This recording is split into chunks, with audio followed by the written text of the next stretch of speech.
This will be part 3 concerning the topic of the normal curve, z-scores, and probability. Basically what I'm going to do is I'm going to work out the same problems that I did in the previous 2 videos, except in this case I'm going to use the TI-83 graphing calculator.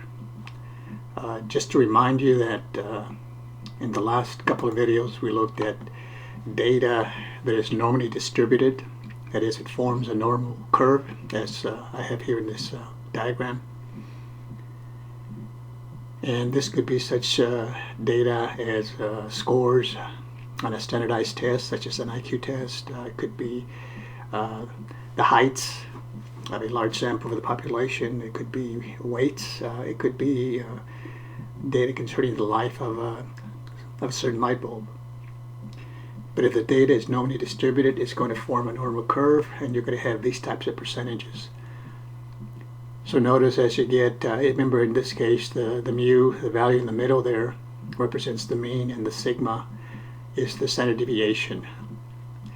So notice as you go to the right, after 3 standard deviations, there's very little area under the curve, which remember could represent area, it could represent probability, it could represent the percent of people, if you're talking about people that fall into a certain category. And then we also showed you how to convert the raw data into z-scores. So if you subtract the mean from each of the data values and then divide by the standard deviation, you'll get the z-values. 0, 1, 2, 3. Okay, those are in terms of standard deviation units above the mean, and then -1, -2, -3 standard deviations below the mean. And then you have the different percentages. Okay, so I went over these last time, so I'm not going to go into detail here. I'm just going to go right into the problems. And in part 1, basically I went over the first 3 here. So this one says find the percent of the total population that is found between the 2 given z-scores. These are z-scores or z-values, also called standard scores. So in this case it's looking for a percent. So in the first video I worked these problems out using a table. Well, now I'm going to use the TI-83 calculator. So I'm going to go turn this on first and go to second, and then hit the variable here, access the, okay, so go to second and then variable. I'm accessing the distribution here, actually the second thing in yellow, and then I want the number 2, normal CDF, or the normal cumulative distribution function. So enter the 2. And so in the first one, basically then I want the percent of the total between the mean, which if you have it as a standard score and z-values, the mean will always be 0. So I enter the 0, comma, and then the z-value, 1.4. And then I close the parentheses and I hit enter. So this tells me that the value is 0.4192, rounded out to 4 places. Now they want that in terms of a percent, so you would give the answer in terms of 41.92%. If they're asking for a probability, what is a probability that a selected person at random, or whatever you're looking at, falls in this category between the mean and 1 standard deviation, or 1.4 in this case, standard deviations above the mean, then you could give it as 0.4192. Okay, so no table is needed. The second one, the mean, you want the percent between the mean and negative 2.22. So again, go to that same menu, number 2, negative 2.22 goes first because it's to the left, the negative side of the curve, and then comma, and then into the 0, and we get 0.4868 if you round it out to 4 places. So in terms of a percent, you would give that as 48.68%. Now we could actually get number 3 from what we did in 1, but just to show you how you do it in the calculator. Again, same menu, second, and then hit the VAR as the variable. And number 2. And we want the area percent, in this case, between negative 1.4 and 1.4. Those are the z values, so it's negative 1.4, comma, a positive 1.4, close the parentheses, and we get 0.83, 85 actually in this case. The table gave me 0.8384. Calculator is actually a little bit more accurate because the table only went to 4 places. Calculator goes to more places, so if I'm using the calculator, I would give the answer to 83.85%. Either way, it's pretty much the same. Okay, now in this case, I'm given the z values. So in the next set of problems, let's read the first one. Suppose that the people's heights in centimeters are normally distributed with a mean of 170 and a standard deviation of 5. We find the heights of 1,000 people. How many would you expect to be between 165 and 175 centimeters tall? Okay, so last time, because I didn't have the calculator, I had to use the table, I went ahead and computed the z values. And again, to compute the z value, you simply subtract. I'm using actually this formula right here from last time, from the first video. Take the given value or score, subtract the mean, divide by the standard deviation. So in this case, the value was 165, subtract the mean, which is 170, get a negative 5 divided by 5, we get negative 1. Okay, so that's one standard deviation below, because it's negative, and the other one, 175 minus 170 divided by 5 is 1 standard deviation above. So we run everything in between. So we could go ahead and just work it just like I did the other ones and enter the negative 1 and the 1, and I would get the answer of, actually I would get 0.6826, which is double this area. Remember when I did the problem in the last video, I was using the table, so I computed the area or percent from 0 to 1.4, but that's the same as from 0 to negative 1. From 0 to 1 and from 0 to negative 1, it's the same value. So I just doubled it. That's how I got this one. But now you have the calculator, so you could just enter the negative 1 and the 1. But let me show you how you could do it without even using the z values. So with the calculator, we don't have to use the z values. The calculator would do it for you if you just enter it correctly. So here we go. Second variable, again, same function. So I want to find the percent between, or let me read it again. How many would we expect between 165 and 175? So again, we're computing the percent. So I just enter, instead of a z value, I enter the 165. Now if you want to enter the z value, you can do this. But in other problems where you haven't computed it, this is a lot nicer. So 165 and 175, and then a comma, and then what you have to do, if these were just z values, you were finished. But because we entered the actual raw data, all you have to do is put in the actual mean. So the next value you put is the mean, 170, comma. The next value you put is the standard deviation, which is 5. Close parentheses, hit enter, and there you have it. Okay, 0.6826, which you could actually use 0.6827. Okay, because the number to the left, to the right of the 6 is larger than 5, so you would actually run it out to 0.6827. So in the last exercise or the last video, I got 0.6826 because I used the table. But either way, it's going to be close to the same thing. Okay, so that's the probability, and that's also the percent, 68.26%. So because it's asking for the number of people you would expect to be at that particular height, you would multiply the 0.6826 by 1,000, and you get 683. Okay. Either way, you would get the same value. Okay, 683. So 683 is what I would expect to fall between 165 and 175 centimeters. Let's clear this. Okay, the next one asks, how many would you expect to be taller than 168?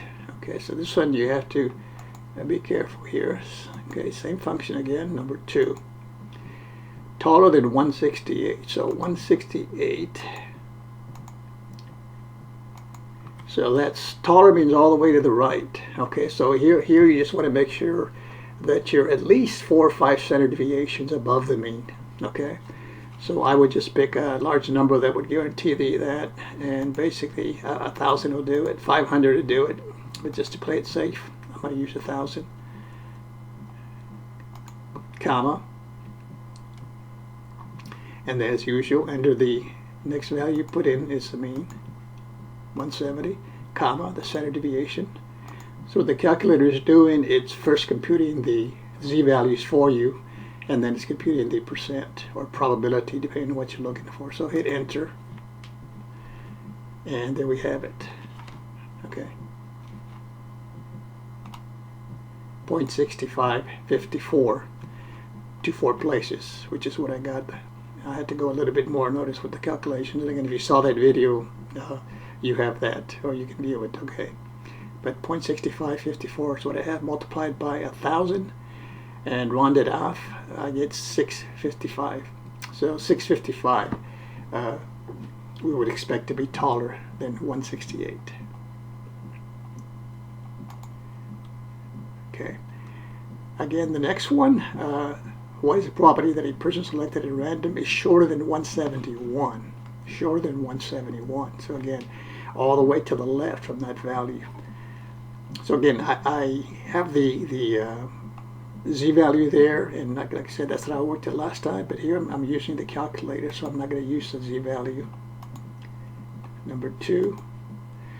So again, it's less or shorter than 171. So on the far left, I just want a number that would guarantee me to be at least 5 or more standard deviations below the mean. So I'm going to enter negative 1,000. Negative 800, negative 500 will work as long as you're at least 5 or 4 standard deviations below, okay, the mean. And then enter the 171.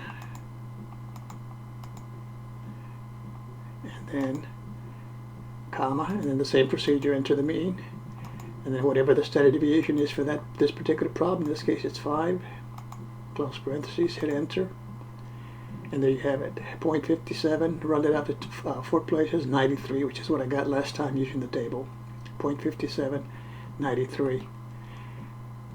And in this case, it's asking you for the probability. What is the probability that a person selected at random is shorter than 171? Well, the probability is 0.57,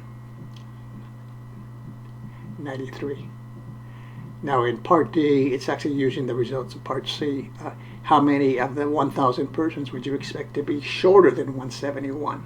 So that 0.5793 is just like the percent, right? If you have it as a decimal, 57.93%. So as a decimal, it's 0.5793. So you multiply that by 1,000, you get 579.3.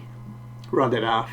So I would give the answer as 579 people would be expected to be shorter than 171.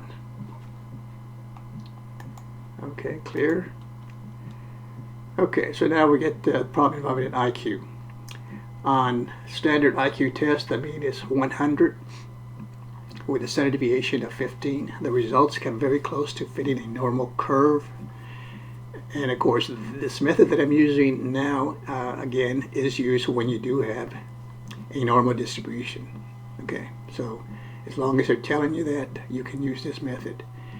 Suppose an IQ test is given to a very large group of people. Find the percent of people whose IQ scores fall into the following categories. Less than 100. Well, 100 is the mean. So remember the way the curve is set up, 50% is to the right of the mean, 50% of the area or the percent is to the left. So if it's less than 100, it's 50%. I don't really have to use a calculator. I don't have to actually compute the z-value, even though I did it here. So the answer would just be 50%.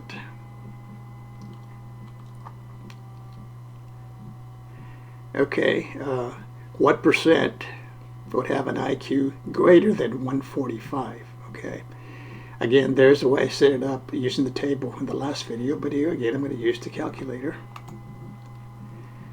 So again, remember, higher than 145, that's a real high IQ, so you would expect the percentage to be small, because those are the geniuses. So this is second, and of course I have the answer there, but I'm showing you how to do it in the calculator.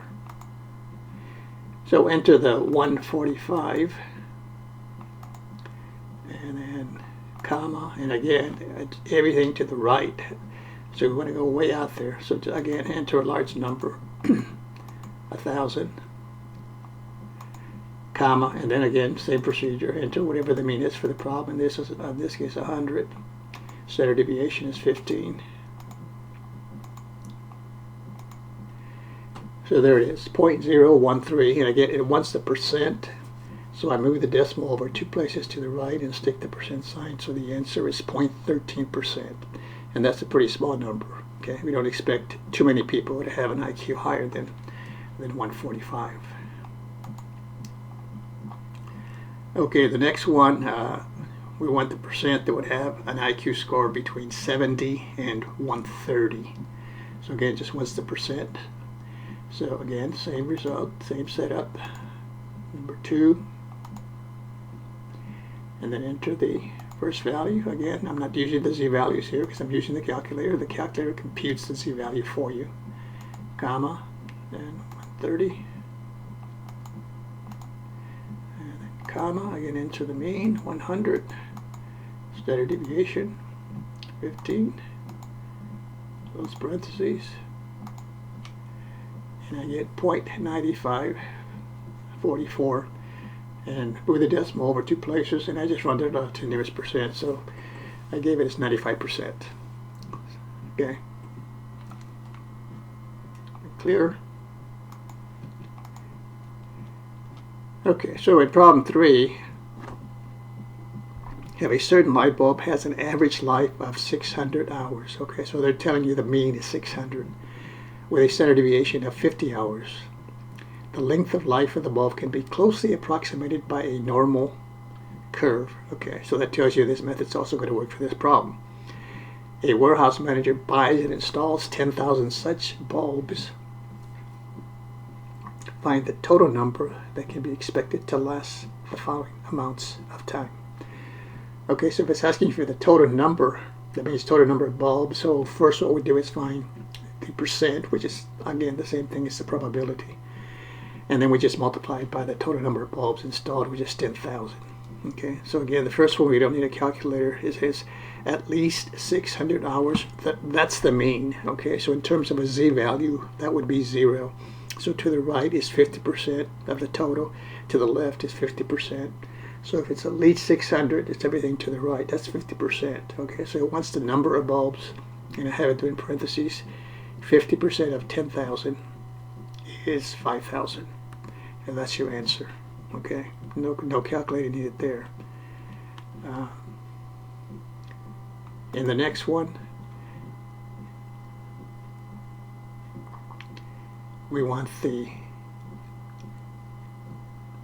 total expected to be between 600 and 625 hours. So again,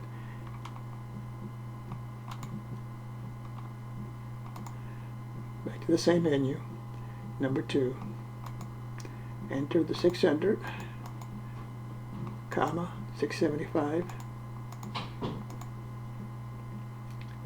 comma, the mean is 600, enter the 600, and then we enter comma, standard deviation is 50.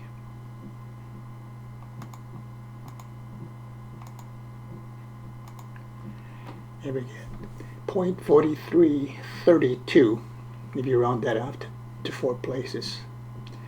Okay, so that's your probability. That's also your percent already changed to a decimal. So since you want the number of bulbs, you multiply that by 10,000, and you get 4,332. Okay, 4,332. Okay, the next one is how many would you expect to be to have less than to be less than 740 hours? Total number that would be less than 740 hours. So second distribution, number 2. Okay. Again, less than 740. 740 is to the right of the mean. So on the left end, I just want a very small number. So I add the negative, and then again I'm going to enter 1,000.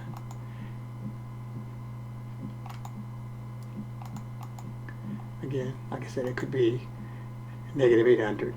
I entered negative 1,000. It could be negative 900. Negative 500 would also work, as long as you're, again, 4 to 5 standard deviations below the mean. Okay, and the next thing we enter is a 740, comma, and then the mean, standard deviation,